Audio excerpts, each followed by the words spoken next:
आशा करता हूँ आप लोग बहुत अच्छे होंगे। नमस्कार साथियों, स्वागत है आप सभी का अपना YouTube channel AI stock market analysis में। आज के इस वीडियो में हम लोग डिस्कस करेंगे एक्साइड इंडस्ट्रीज के स्टॉक के ऊपर। तो एक्साइड इंडस्ट्रीज बैटरी के क्षेत्र में जानी मानी कंपनी है और एक्साइड एक विश्वसनीय कंपनी है जिसके पास बहुत ही पुराना एक्सपीरियंस है बैटरी के क्षेत्र में। और जैसा कि हम सभी को पता है, एक्साइड बैटरी बनाने में एक स्पेशलिस्ट कंपनी है। और अभी जो ईवी का रेगुलेशन चल रहा है, जो एक क्रांति चल रही है ईवी के सेक्टर में, और आने वाले दिनों में ऑटो इंडस्ट्रीज में बैटरी का रोल क्या हो सकता है, इससे हम सभी वाकिफ हैं। और अभी कुछ ही दिन पहले एक्साइड इंडस्ट्रीज के बारे में कुछ न्यूज निकल के आया था, जो कि इनका एक एमयू पे साइन हुआ है हुंडई के साथ में। एक्साइड में जो परफॉर्मेंस पिछले कुछ दिनों में हमें देखने को मिला था, अगर 6 से 8 महीना पहले की हम बात करें, जब एक्साइड में हाई लगा था 620 का, जब ये स्टॉक अपने पीक पे था, उसके बाद इसमें जो करक्शन आया है, लगभग अगर हम देखें तो टॉप से 44% का डाउनफॉल हमें देखने को मिल चुका है इस स्टॉक में। तो क्या अभी इस स्टॉक में, और विशेष करके लॉन्ग टर्म के लिए एंट्री के लिए बेस्ट अपॉर्चुनिटी हो सकता है, या फिलहाल वेट करें और कुछ इसमें डिस्काउंट मिले तब एंट्री करें? आप लोगों से रिक्वेस्ट है कि कृपया वीडियो के अंत तक बने रहें, जिसमें इस स्टॉक के बारे में फंडामेंटल डीपली एनालिसिस हम सभी को देखने को मिलेगा। तो वीडियो शुरू करने से पहले आप लोगों से रिक्वेस्ट है कि यदि चैनल पे फर्स्ट टाइम विजिट किए हैं तो कृपया चैनल को सब्सक्राइब करें और बेल आइकन को प्रेस करें, ताकि इस तरह की वीडियो की नोटिफिकेशन आप तक पहुंचती रहे। और साथ ही साथ डिस्क्लेमर है कि इस स्टॉक के बारे में हमारे तरफ से कोई बाई सेल का रिकमेंडेशन नहीं है। यह वीडियो सिर्फ और सिर्फ एजुकेशन पर्पज के लिए बनाई जा रही है। एक आप लोगों से पर्सनल इन्फॉर्मेशन डिस्कस करूं कि ये स्टॉक मेरे खुद के पर्सनल पोर्टफोलियो में मैं ऑन करता हूं, और इस स्टॉक में अभी फिलहाल जो मार्केट का ट्रेंड चल रहा है, अच्छे अच्छे इन्वेस्टर के पोर्टफोलियो में अच्छे खासे करेक्शन हो चुके हैं, यानी पोर्टफोलियो ऊपर से नीचे आ चुका है। और जो लोग फिलहाल 1 डेढ़ साल पहले अपना पोर्टफोलियो बनाए हैं, उनका तो पोर्टफोलियो मैं पूरे भरोसे के साथ कह सकता हूं कि नेगेटिव रिटर्न में ही होंगे। ये स्टॉक मैंने कुछ ही दिन पहले, यानी ऑलमोस्ट 1 साल पहले, अपने भी पोर्टफोलियो में शामिल किया हूं, और इसमें लगभग 15-17% या 14% के आसपास में मेरे पोर्टफोलियो में भी निगेटिव रिटर्न है। लेकिन मैं इस स्टॉक को अभी होल्ड किया हूं और एवरेज करने के बारे में मैं सोच रहा हूं। इस पे आप लोग अपना भी पॉइंट ऑफ व्यू जरूर शेयर करें कि क्या अभी बेस्ट अपॉर्चुनिटी है इस स्टॉक को एवरेज करने के लिए। तो चलिए, आइए हम लोग बातें तो बहुत कर सकते हैं इस स्टॉक के बारे में, लेकिन चलते हैं सीधे अपने टॉपिक पे। तो पहले हम इस स्टॉक का फंडामेंटल का बेसिक समझ लेते हैं, फिर आगे चलेंगे। तो अगर मार्केट कैप की बात करें तो लगभग 29,563 करोड़ का मार्केट कैप है। यानी एक फंडामेंटल स्ट्रॉन्ग कंपनी के लिए जो मार्केट कैप चाहिए, वो अच्छा खासा मार्केट कैप है। लगभग 30,000 करोड़ का मार्केट कैप है। तो स्मॉल कैप की तो कंपनी है नहीं, मिड कैप की है। इस बात को हम सभी को जानते हुए आगे बढ़ना होता है। एक एक पॉइंट को जब समझेंगे तब हमें पता चलेगा कि इस स्टॉक में फ्यूचर ग्रोथ क्या हो सकता है। यही करेंटली अगर स्टॉक पी देखें तो 73 का है, और यहीं पे अगर इंडस्ट्रीज पी देखें तो लगभग 24 का है। यानी इंडस्ट्रीज पी और स्टॉक पी से कंपेयर करते हैं तो इससे हमें ये पता चल रहा है कि ये स्टॉक करेंटली अभी एक्सपेंसिव वैल्यू पे ट्रेड कर रहा है। यही हम इस स्टॉक का पास्ट का जो परफॉर्मेंस है, इस चीज को भी कंसिडर करेंगे इस वीडियो में। आरओसी की अगर बात करें तो लगभग 10 का है, और आरओई 7 का है। तो ये नंबर कोई बहुत बढ़िया तो नहीं कह सकते। हाँ, ये जरूर कह सकते हैं कि ये नंबर जो आरओसी और आरओई है, ये वीक ही है। बुक वैल्यू देखें तो 163 का है, और करंट मार्केट प्राइस लगभग 350 का है। यहीं पे डिविडेंड यील्ड देखें तो 0.58 का है, यानी 0.6 के समथिंग में है। तो ये भी कोई बहुत बेहतर नंबर नहीं कहेंगे। फेस वैल्यू कंपनी की 1 है, और यही कंपनी के ऊपर जो डेप्थ है 1,867 करोड़ कंपनी के ऊपर जो कर्ज है उसकी बात हम लोग कर रहे हैं। यही कंपनी के पास जो कैश अवेलेबल 172 करोड़ है, और ऑलमोस्ट डेप्ट टू इक्विटी देखे तो कंपनी डेप्ट फ्री ही कह सकते हैं, क्योंकि 0.14, ये 1 से कम होना चाहिए, और ये 0.14 है तो बेहतर ही कहेंगे। यानी कंपनी के ऊपर कुछ ज्यादा कर्जे नहीं। यही जो कंपनी इस स्टॉक में जो हमें करेक्शन देखने को मिला है, लगभग 44% अपने टॉप से डिस्काउंट पे मिली है इस स्टॉक को। अगर हम ये कहें कि यहां से ये स्टॉक अगर 50% गेन करेगा, तब जाके ये अपने जो बाउंड हाई है उसको ये अचीव करेगा। तो फंडामेंटल में हम लोगों ने देखा कि नेगेटिव पॉइंट जो निकल के आ रहा है, वो एक तो स्टॉक का जो करंट भी है ये एक्सपेंसिव नजर आ रहा है अकॉर्डिंग टू इंडस्ट्रीज, और आरओसी और आरओई ये नंबर कुछ बेहतरीन नहीं है।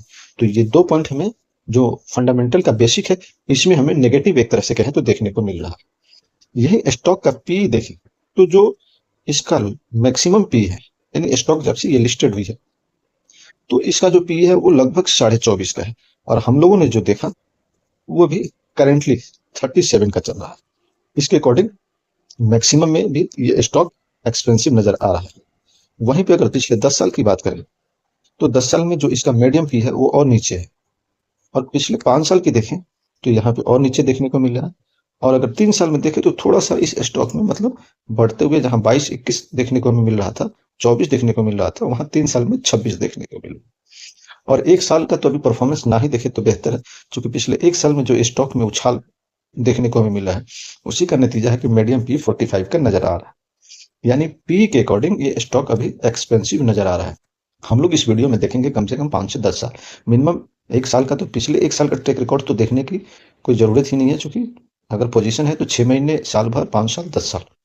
तो 6 महीने के व्यू से इस स्टॉक में कोई एंट्री ना ही करते, जो मेरा पर्सनल पॉइंट ऑफ व्यू है वो बेहतर है। ऐसा क्यों कह रहा हूँ, अभी ये स्टॉक तो अपने सपोर्ट पे ट्रेड करता हुआ नजर आ रहा है। अब इस स्टॉक में डाउनफॉल ना के बराबर ही चांस है।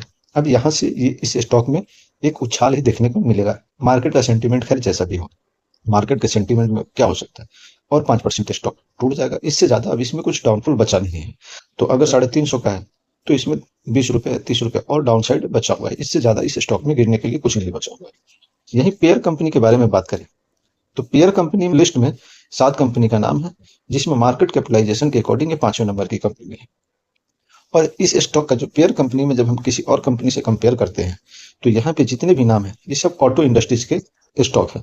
और एक साइड जो है वो बैटरी बनाता है। अब मान लीजिए कि हम लोग घर में बैटरी यूज करते हैं, उसमें कंपेयर करना ऑटोमोबाइल से तो ये ठीक नहीं है, बहरहाल फिर भी देख लेते हैं। इस स्टॉक का जो प्रॉफिट ग्रोथ है पिछले, तो ये माइनस में चल रहा है। वहीं सेल ग्रोथ की बात करें तो 5 का प्लस में है, जो कि बढ़िया नंबर तो नहीं कंसिडर कर सकते। यहीं पे कंपनी की अगर सेल ग्रोथ देखते हैं तो सेल है जो कंपनी ने Q3 का नंबर जारी कर दिया है, इसमें मेंशन है। तो अगर क्वार्टर ऑन क्वार्टर देखें तो उसमें हमें एक डाउनफॉल देखने को मिल रहा है, जो कि पिछले क्वार्टर में 4,450 करोड़ से डाउन होकर 4,017 करोड़ पे है, यानी लगभग 430 करोड़ के समथिंग डाउनफॉल सेल में हमें देखने को मिला है। और वहीं अगर ईयर ऑन ईयर कंपेयर करें तो यहाँ लगभग 30 करोड़ का जंप हमें देखने को मिल रहा है, यानी ईयर ऑन ईयर लगभग 30-35 करोड़ का जंप देखने को मिल रहा है। लेकिन क्वार्टर ऑन क्वार्टर देखें तो यहाँ पे लगभग 430 करोड़ का डाउनफॉल देखने को मिल रहा है।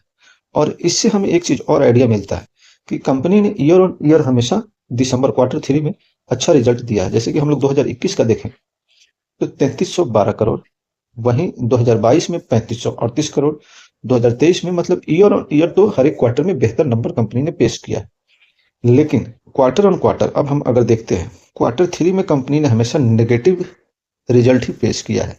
ये कोई पहली बार हम लोग नहीं देख रहे हैं। चाहे 2021 की बात करें, 22 की बात करें, 23 की बात करें और 24 का भी Q2 और Q3 से यदि हम कंपेयर करते हैं।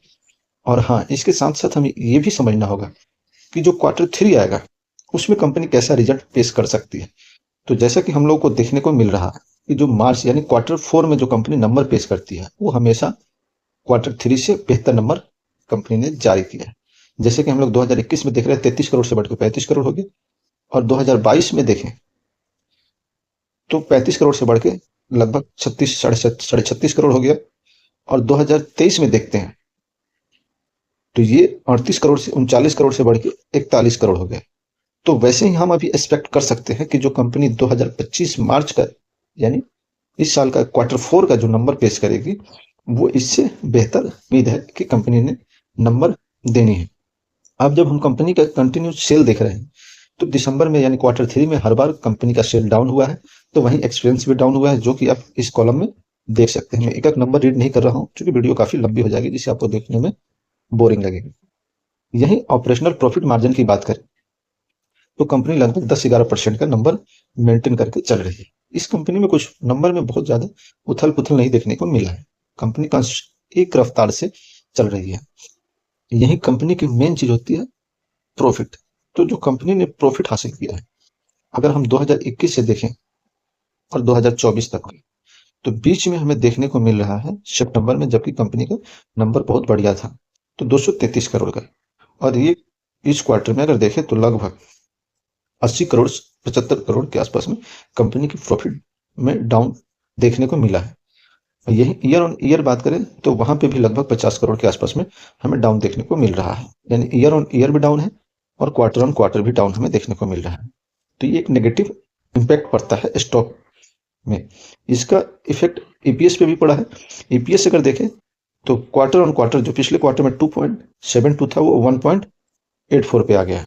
यही ईयर ऑन ईयर देखें तो 2.36 था वो 1.84 है। तो ईपीएस में भी हमें डाउनफॉल देखने को मिला, चूंकि कंपनी का जो नेट प्रॉफिट वो डाउन हुआ। तो कंपनी क्वार्टर 3 के बाद क्वार्टर 4 का जो नंबर पेश करेगी वो क्वार्टर 3 से बेहतर होगा, तो ईपीएस में भी उछाल देखने को मिलेगा। यही बैलेंस शीट की अगर बात करें तो कंपनी के पास जो रिजर्व है लगभग 13,740 करोड़ का, और कंपनी की जो लायबिलिटी है वो 4,592 करोड़।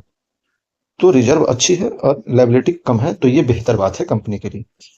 यही कंपनी के टोटल एसिड से देखा जाए तो 2014 से लेके 2024 तक यानी लगभग 12,500 से बढ़ के 12,500 से बढ़ के अगर 20,000, यानी कंपनी पिछले 10 साल में अपने एसिड्स को डबल नहीं कर पाई है। ये एक निगेटिव पॉइंट है। अगर 10 साल में तो कम से कम 3 गुना एसिड्स तो कंपनी का हो जाना चाहिए था। अब यहीं पे हम कंपनी की शेयर होल्डिंग की बात कर लें तो शेयर होल्डिंग में प्रमोटर के पास जो स्टेक पड़ा हुआ है वो कंटिन्यू स्टेबल है, लगभग 46% के आसपास में। ये एक अच्छी बात है कि प्रमोटर के पास स्टेबल स्टॉक पड़ा हो। यही एफआई की बात करें तो एफआई कंटिन्यू सेलिंग कर रहे हैं, और इस स्टॉक में भी अगर हम क्वार्टर 2 और क्वार्टर 3 का देखें तो कंटिन्यू इसमें एफआई सेलिंग करते हुए नजर आ रहे हैं। यही डीआई की बात करें तो डीआई भी इस स्टॉक में लास्ट क्वार्टर में सेलिंग की है, लगभग 0.03% के आसपास में 0.3% के आसपास में डीआई भी सेलिंग करते हुए नजर आ रहे हैं। यही पब्लिक की बात करें तो पब्लिक का स्टेक बढ़ता हुआ नजर आ रहा है। तो ये इस स्टॉक के लिए एक बेहतर पॉइंट नहीं है, क्योंकि कोई बड़ी इंस्टीट्यूशन स्टॉक में अपनी पोजीशन बढ़ाती है तो वो बेहतर बात होता है स्टॉक के लिए, लेकिन पब्लिक की होल्डिंग कम हो वो बेहतर होता है। लेकिन पब्लिक का स्टेक अगर बढ़ रहा है तो उस स्टॉक के लिए एक माइनस पॉइंट होता है। तो ये तो हम लोगों ने देखा इस स्टॉक का फंडामेंटल। अब हम लोग देखते हैं आगे की इस स्टॉक में बिग प्लेयर क्या कर रहे हैं, उसके अकॉर्डिंग ही कुछ प्लानिंग करने में सहूलियत होती है। तो बिग प्लेयर का मूवमेंट देखना बहुत इंपॉर्टेंट होता है। इसके बाद हम लोग देखेंगे इस स्टॉक में आगे का फ्यूचर का टारगेट क्या है। तो जैसा कि हम लोग देख पा रहे हैं बिग प्लेयर हमारे इंडिया में कौन है, म्यूचुअल फंड वाले। तो म्यूचुअल फंड जो है इस स्टॉक में कुछ खास इंटरेस्टेड नहीं है। वजह देखते हैं, सितंबर में भी हल्की बाइंग नजर आ रही है, अक्टूबर में सेलिंग है इस स्टॉक में, नवंबर में थोड़ी सी बाइंग है, तो दिसंबर में सेलिंग और जनवरी में भी सेलिंग का नंबर आ रहा है। सबसे बड़ा सेलर है पीजीआईएम इंडिया मिड कैप, जिसने सेलिंग किया है। अगर परसेंटेज टर्म में देखें तो 0.16% इक्विटी का सेलिंग किया है। अगर नंबर की बात करें तो 13,19,013 इक्विटी का सेलिंग किया।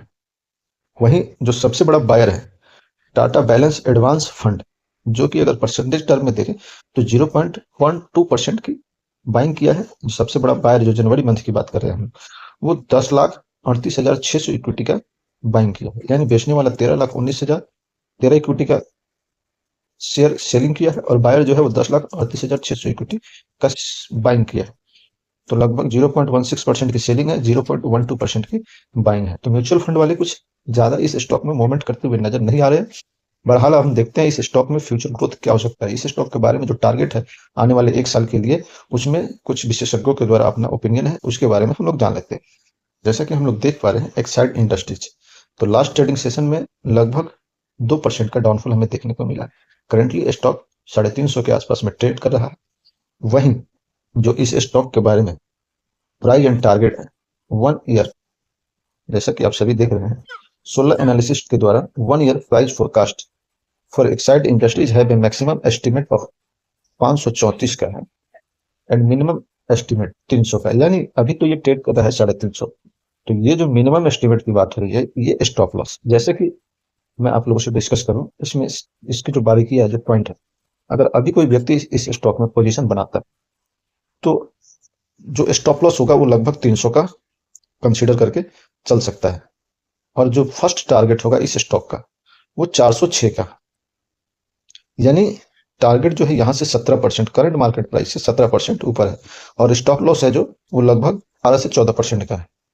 और जो मैक्सिमम टारगेट है वो यहाँ से करंट मार्केट प्राइस से 54% अप में जो मैक्सिमम टारगेट है, और ये जो टारगेट है ये अगले 1 साल के लिए है। अब यहीं पे जो इस स्टॉक में जो 17 एनालिसिस्ट का जो अपना ओपिनियन है, उसमें इन्होंने ना बाई ना सेल, ये न्यूट्रल का अभी इनका पोजीशन है, क्योंकि बाइंग के लिए जो अपॉर्चुनिटी होगा वो लगभग 320 के आसपास में होगा। यहीं पे इस स्टॉक की ईपीएस की बात करें तो जो मार्केट ने एस्टिमेट लगाया था ईपीएस का वो 3.26 का था और जो कंपनी ने रिपोर्ट किया है 2.9 का है, यानी जो कंपनी ने नंबर रिपोर्ट किया है वो लगभग 11% डाउन है। यही रेवेन्यू की बात करें तो जो मार्केट ने एस्टिमेट किया था 41.71 का और कंपनी ने रिपोर्ट किया 38.49 का, तो ये भी लगभग 7-8% नंबर डाउन ही है। तो इस स्टॉक के बारे में आपका क्या पॉइंट ऑफ व्यू है और एक्साइड इंडस्ट्रीज का स्टॉक आपके पोर्टफोलियो में कितना है, या फिर आप बाई करने के बारे में प्लानिंग कर रहे हैं? तो कृपया कमेंट बॉक्स में अपना राय जरूर दें। और आपके पास एक्साइड इंडस्ट्रीज का कितने स्टॉक आपके पोर्टफोलियो में है, ये नंबर लिखना ना भूलिए। आशा करता हूँ आपको हमारी तरफ से दी हुई जानकारी से आप संतुष्ट होंगे। तो कृपया चैनल को सब्सक्राइब करें और बेल आइकन को प्रेस करें। मिलते हैं अगले वीडियो में, तब तक आप अपना ख्याल रखिएगा। जय हिंद, वंदे मातरम, भारत माता की जय।